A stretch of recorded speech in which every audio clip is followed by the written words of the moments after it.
নমস্কার, দর্পণিত অঞ্জন ইউটিউব চ্যানেলে আপনাদের স্বাগত। এই খবরটা যখন করছি তখন গোটা দিল্লি রাজনৈতিক পরিস্থিতি কিন্তু থরথর করে কাঁপছে। কার্যত বিজেপি এই মুহূর্তে বিজেপি দলের মধ্যে চলছে ব্যাপক আন্ডার কারেন্ট। একদিকে নরেন্দ্র মোদী, অমিত শাহ, জেপি নাড্ডা, আরেকদিকে আরএসএস, আর তার পাশে দাঁড়িয়ে গেলেন নীতিন গডকরি এবং রাজনাথ সিং। গোটা বিজেপি কার্যত ছত্রভঙ্গ হয়ে যাওয়ার মতন অবস্থা সৃষ্টি হয়েছে। তারই মধ্যে দাঁড়িয়ে উপরাষ্ট্রপতি জগদীশ ধনখড় হঠাৎ পদত্যাগ করে ফেললেন। তিনি জানালেন যে স্বাস্থ্যের কারণে পদত্যাগ করছেন।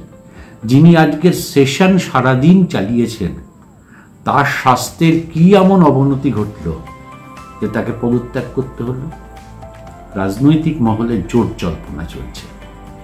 কেউ বলছেন অন্য দল থেকে নিয়ে আসা হবে উপরাষ্ট্রপতিকে, কেউ বলছেন এটা মোদি, অমিত শাহ, নাড্ডার খেলা, কেউ বলছেন যে আজকেই রাজ্যসভায় নাড্ডার সঙ্গে একটা মতবিরোধ হয়, তার ফলেই উনি স্বাস্থ্যের কারণ দেখিয়ে পদত্যাগ করলেন, নাকি তাকে জোর করে বাধ্য করানো হলো পদত্যাগ করাতে। এমন একটা অদ্ভুত চেহারার পরিস্থিতি সৃষ্টি হয়েছে কেন্দ্রীয় রাজনীতিতে, যে মধ্যরাতে বলতে পারেন কার্যত এই ধরনের একটা ঘটনা ঘটে গেল যে ভারতবর্ষের উপরাষ্ট্রপতি স্বাস্থ্যের কারণ দেখিয়ে পদত্যাগ করলেন। এত তো সহজ ব্যাখ্যায় কেউ যেতে পারে না। স্বাস্থ্যের কারণ হচ্ছে উপলক্ষ মাত্র। এর নিচে যে খেলাগুলো রয়েছে সেই খেলাটা কি? কোন পক্ষের খেলা? মোদির খেলা, নাকি আরএসএস এর খেলা, নাকি নীতিন গডকরি রাজনাথ সিং এর খেলা? বহু বছর পর আজকে এলকে আদবানি হুইল চেয়ারে করে বিজেপি অফিসে আসেন। বহু বছর পর, তার 75 বছর হয়ে গেছিল, এবং এই অজুহাতে নরেন্দ্র মোদী কার্যত ক্ষমতায় এসে তাকে সব পদ থেকে সরিয়ে দেন।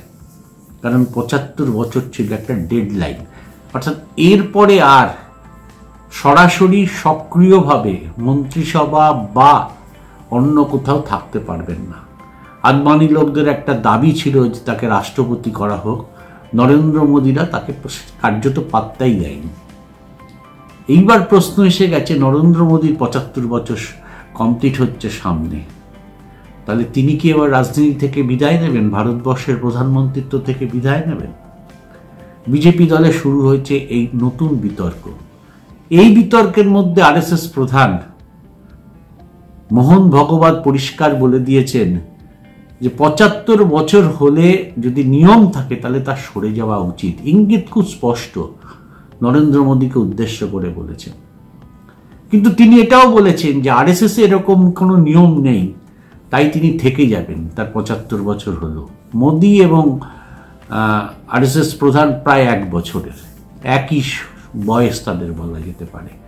অর্থাৎ তিনি থেকে যাবেন আরএসএস এর প্রধান হিসাবে, কিন্তু নরেন্দ্র মোদীর উচিত প্রধানমন্ত্রী পদ ছেড়ে দেওয়া। এই বিতর্ক তিনি উস্কে দিয়েছেন। ফলে যেটা ঘটে গেছে বিজেপির মধ্যে, যে প্রায় 1 বছর হয়ে যাচ্ছে বিজেপি এখনো দলের সর্বভারতীয় প্রেসিডেন্ট ঠিক করতে পারছে না। আরএসএস যাকে পছন্দ করে এদের 3 জনের পছন্দ হয় না, অমিত শাহ, নরেন্দ্র মোদী, জেপি নাড্ডা।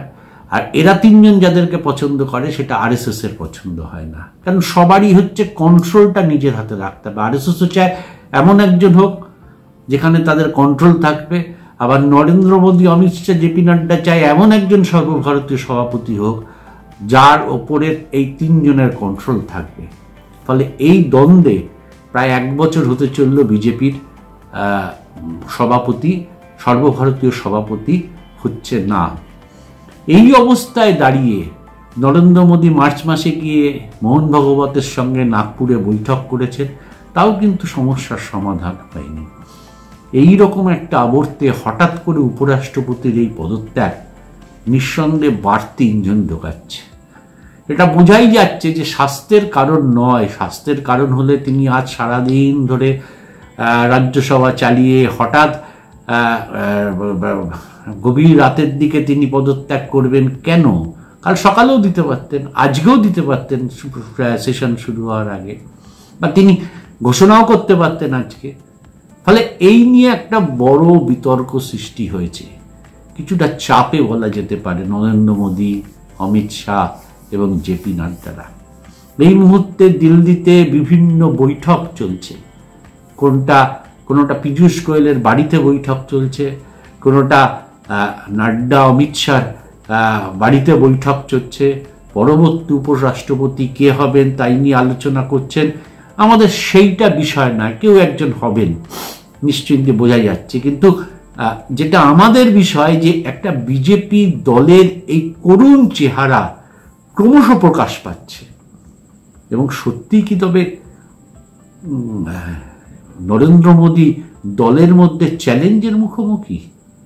সত্যি কি নরেন্দ্র মোদী বিদায় নিতে হবে তাকে প্রধানমন্ত্রীর পদ থেকে, নাকি অন্য কোনো পদ বা পদ দিয়ে তিনি বিষয়টা কাটিয়ে উঠতে পারবেন? খুব চাপা খবর ভেতরের যে রাজনাথ সিং নাকি বলছেন যে তিনি প্রধানমন্ত্রী হতে চান, নীতিন গডকরিও সেই পথের দাবিদার।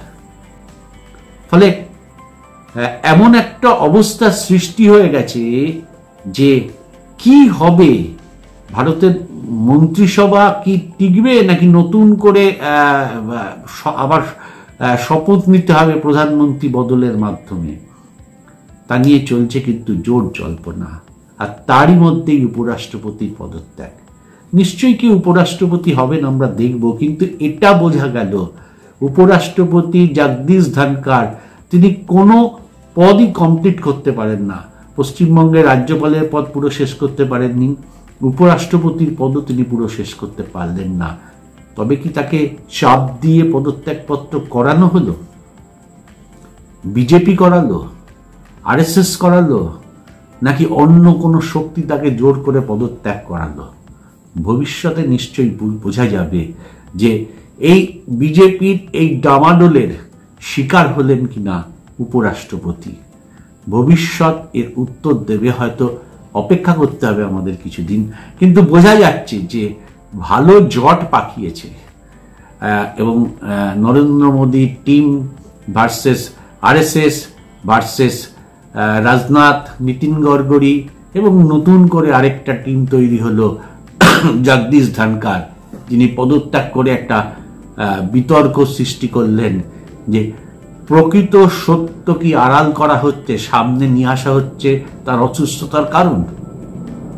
রাজনীতি কিন্তু এই মুহূর্তে বেশ উত্তাল হয়ে উঠেছে দিল্লির বুকে। দেখা যাক, আমরা অপেক্ষা করি কি হয়। আজকের এপিসোড এইটুকুই, পরের এপিসোডে আসছি অন্য বিষয় নিয়ে। ধন্যবাদ।